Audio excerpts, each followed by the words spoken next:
Hello and welcome to CASABOT, the AI home. CASABOT functions in 4 layers of interaction.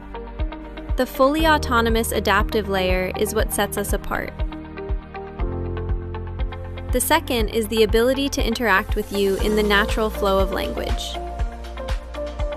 The third is an intuitive AR-based mobile app.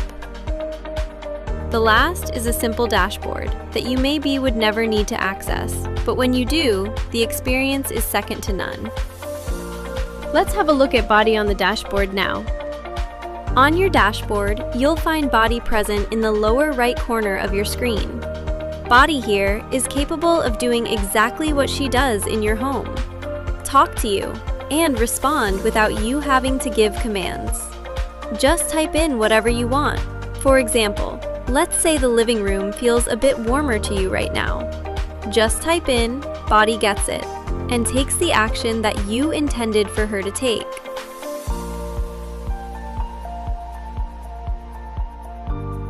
Let's revisit another case scenario.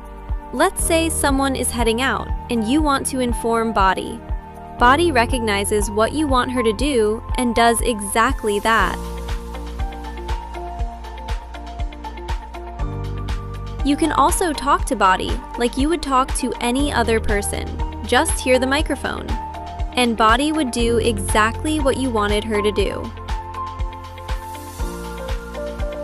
BOTty keeps your home at your fingertips, even through your dashboard.